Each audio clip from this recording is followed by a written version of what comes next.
You're tuning in to episode 147 of Mid-America Reformed Seminary's Roundtable Podcast, a podcast where the faculty of Mid-America discuss Reformed theology and cultural issues, all from a Reformed perspective. I'm Jared Luchabor, Director of Marketing here at the seminary. Thank you for tuning in. Well, I'm here in part 3 of Early Church History with Dr. Alan Strange, Professor of Apologetics and Church History here at the seminary. Thank you for coming back once again, Dr. Strange. It's good to be here, always ready to engage our good supporters and listeners. Ready to engage here this time on the fellows Irenaeus and Tertullian of church history. Dr. Strange, can you tell us a little bit about Irenaeus and some of his significant contributions in the early church? Well, let me just say, Jared, since I'm a church historian, that we are interested in place. So you'll notice when I was talking about the Apostolic Fathers, I was giving you some of these places, and I gave you for Justin Martyr that he was in the Levant or Palestine, he was in Ephesus, he was in Rome, but he was mainly a man of the East. And then we were talking about also Origen, who is in Alexandria. These were both men who were chiefly in the East, in that part of the church. And in the early church, it's going to come more and more to be a discussion about those who are in the Eastern or the Greek half of the church and those who are in the West or in the Latin half of the church. And two men that we're talking about today are in the West. Irenaeus was the Bishop of Lyon, which was in Gaul at the time, which of course is France.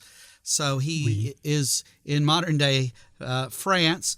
He was a student of Polycarp, as I mentioned, who was a student of John, and he became a missionary apologist. He's in the latter part of the 2nd century, born, we're really not sure when he was born, around 150, we'll say, 140 to 160, somewhere in there. And in 177 or 78, he was sent from Gaul to Rome to deal with Montanists. Montanists was an ancient church heresy that had arisen from a fellow named Montanus, along with some others, Priscilla, Maximilla. That heresy or teaching originated in Phrygia and spread to Rome and North Africa. And it was not a doctrinal heresy in the sense that they had wrong views of God or Christ or salvation so much as it was a very ascetic heresy. They were all Chilius. They thought Jesus was going to come back. They all lamented the fact that tongues had ceased and miraculous gifts had ceased, and they wanted the starting back up of that. They said that needs to begin. We need to have a charismatic renewal movement, so to speak, which is interesting because it means that they had ceased. As we who are cessationists teach, the Montanists are one of several clear testimonies, you might say, to the cease of that. But they're largely orthodox, and but they were opposed here by Irenaeus, but more so he opposed the Gnostics. The detection and overthrow of the pretended but false gnosis is his primary attack on the Gnostics, from which we learn a lot about the origins and teachings of Gnosticism. And this is a very interesting thing, Jared, because earlier scholars, I mean by this, skeptical scholars in the 18th and earlier part of the 19th century would read someone like Irenaeus and say Irenaeus and the Orthodox Fathers are clearly misrepresenting the Gnostics. They're arguing against them, but they're misrepresenting them because they're showing them to be really bizarre in their thought and in their theology. They have this bizarre view of almost a disembodied sort of thing that's secret, and there's all this secret knowledge and these odd views and ceremonies. And what happened was we had a bunch of discoveries. I mentioned 1873, the Didache. Sort of from that kind of a point on, we've discovered many, many things, particularly, for example, in 1945 in Nag Hammadi, there in Egypt, in a pagan cemetery near the Nile, we discovered a collection of 13 papyrus codices that contained 49 Gnostic treatises. And you might say, well, why were these treatises buried like this? Well, because the teaching of heretics was to be done away with. It was to be destroyed. So part of the reason we knew the heretics only through people like Irenaeus was because they were the orthodox and the heretical writings had been destroyed.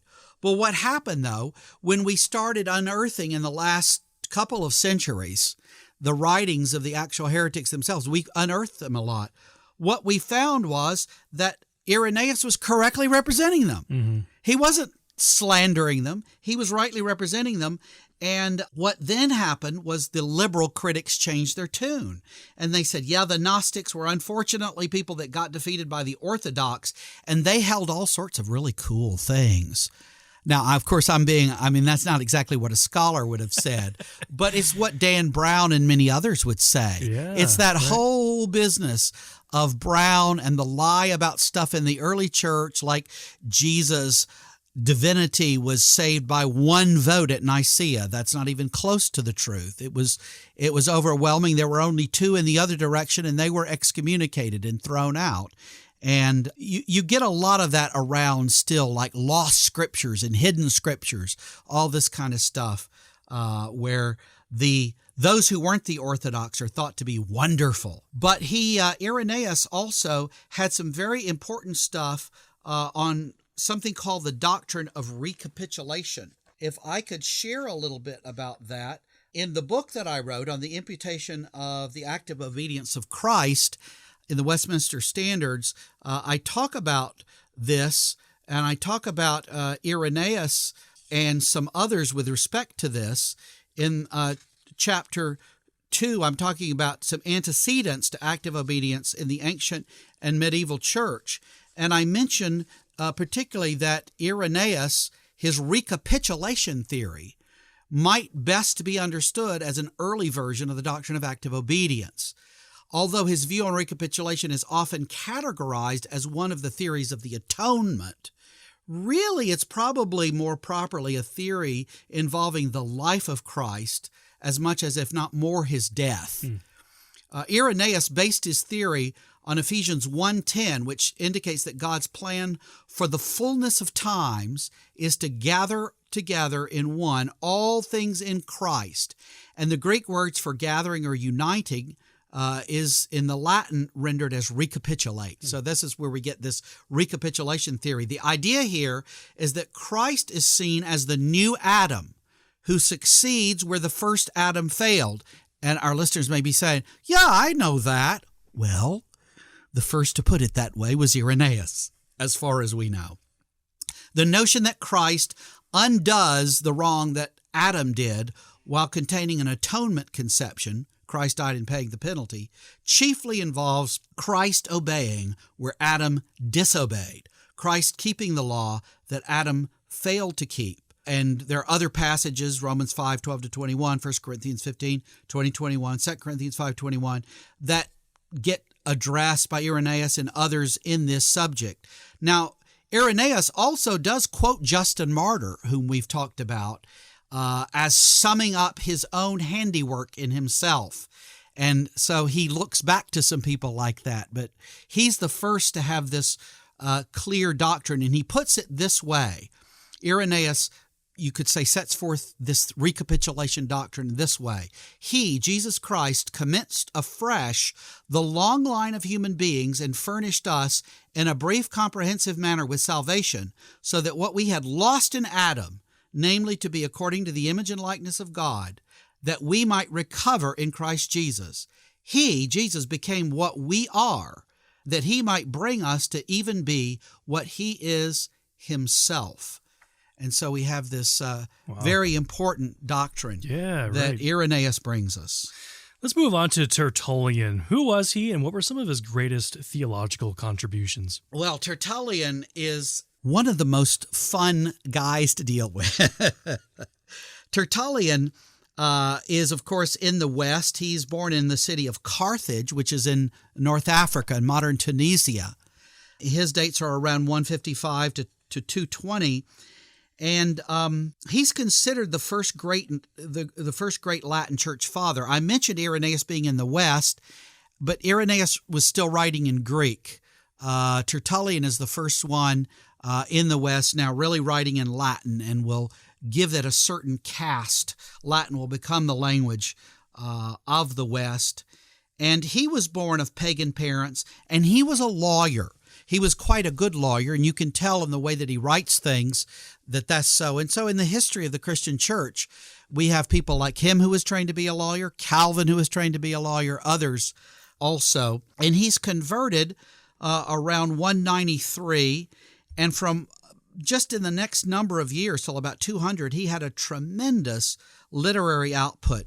Now, I mentioned earlier the Montanists, and many have historically said over time that around 207, Tertullian became a Montanist, but scholars today will acknowledge that Tertullian certainly agreed with their asceticism.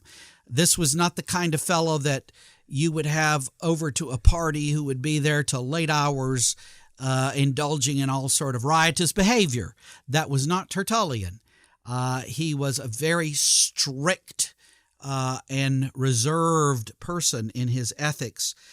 But the question is, did he really embrace Montanism, or did he just appreciate some of their emphases of greater rigor, you might say, and discipline?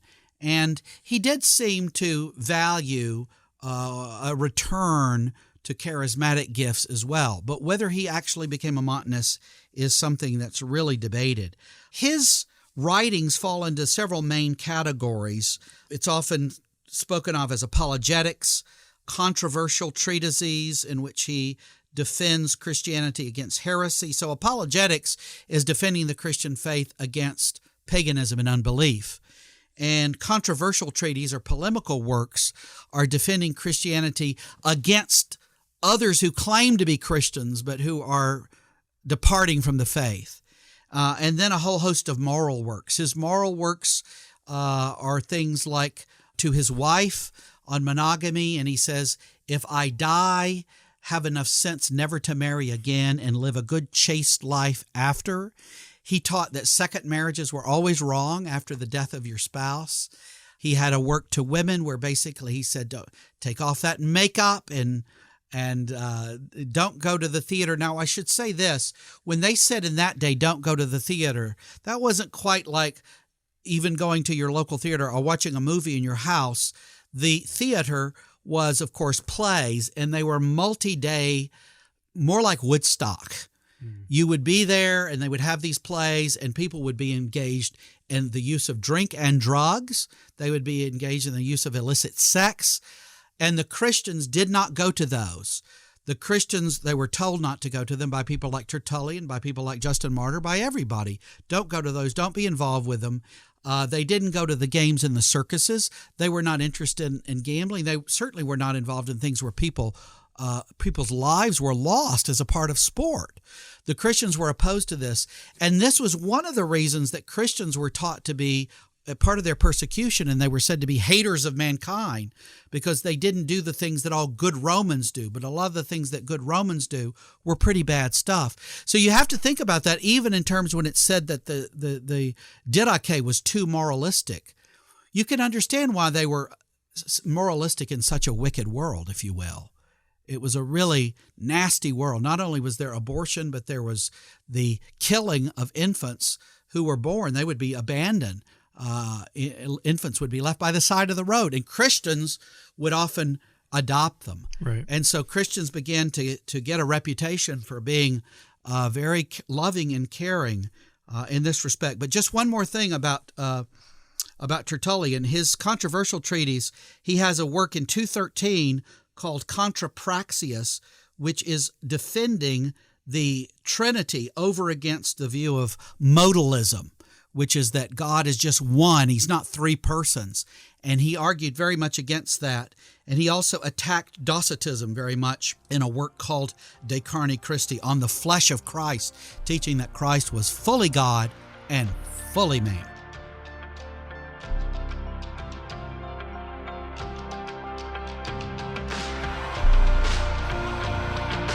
Wow, it's good to see the passion and the zeal of these early church fathers, Irenaeus and Tertullian, and their stand on Orthodox Christianity against false teachings that were being propagated in the early church. Thank you, Dr. Strange, for taking us through those two men.